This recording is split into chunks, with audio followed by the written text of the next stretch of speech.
पिछले दिनों हरिद्वार में हुई साधु संतों की धर्म संसद में मुसलमानों के कत्लेआम की धमकी के बाद बरेली में आईएमसी प्रमुख मौलाना तौकीर रजा खान की अध्यक्षता में मुस्लिम धर्म संसद हुई। वहीं बुधवार को मौलाना तौकीर रजा खान ने अपने आवास पर एक प्रेस कॉन्फ्रेंस का आयोजन किया, जिसमें उन्होंने कहा कि कुछ फिरका परस्त ताकतों मुल्क में सांप्रदायिक दंगे कराना चाहती है और हरिद्वार की धर्म संसद में जो मुसलमानों को कत्लेआम करने की घोषणा की गई है वह बहुत शर्मनाक है। इससे मुसलमानों में गुस्से की लहर है। इस दौरान उन्होंने मुस्लिम धर्म संसद में लिए गए फैसले के बारे में बताते हुए कहा कि इस्लामिया ग्राउंड में 7 जनवरी शुक्रवार के दिन 20,000 मुसलमान कुर्बानी के लिए जमा होंगे। मुसलमान तो पैदा होते ही हैं कुर्बानी देने के लिए। देखिए यह ताकतें मुसलमानों की कितनी कुर्बानी लेंगी। उन्होंने बताया कि मुस्लिम धर्म संसद में यह फैसला लिया गया है। शुक्रवार के दिन बड़ी संख्या में मुसलमान कुर्बानी के लिए हाथ बांधे शांतिपूर्ण तरीके से इस्लामिया मैदान में जमा होंगे।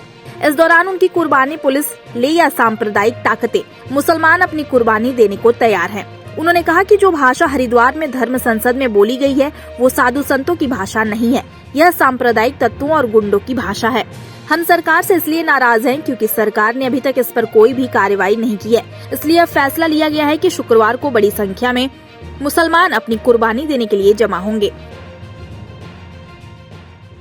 कि अपने मुल्क में अमन व अमान कायम रखने के लिए, मुल्क को गृह युद्ध से बचाने के लिए, दंगे फसाद से, आतंकवाद से बचाने के लिए उनकी मंशा 20 लाख मुसलमानों को कत्ल करने की है, तो हम कत्ल होने के लिए तैयार हैं।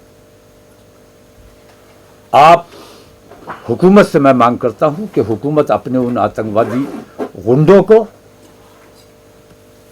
भेजकर हमारा चाहे तो कत्ल कराए, या सैनिक और अर्धसैनिक बल तमाम आपके ज़ेर हुक्म है, आप चाहे तो उन्हें हुक्म देकर हमारा कत्ल कराएं। लेकिन अब हम सब्र करने वाले नहीं हैं। मुल्क के अमन व अमान के लिए हमने ये फैसला किया है कि आने वाले जुमे को 7 जनवरी को इस्लामिया इंटर कॉलेज के मैदान में 20,000 मुसलमान स्वेच्छा से, अपनी मर्जी से सरेंडर करेंगे और दावत दी जाती है, चाहे पुलिस को भेजकर, चाहे अर्धसैनिक बलों को भेजकर, चाहे अपने उन आतंकवादी गुंडों को भेजकर, जिस तरह भी चाहे हुकूमत हमारा कत्ल करवा सकती है। हम उसके लिए किसी किस्म की कोई दाद और फरियाद भी नहीं करेंगे।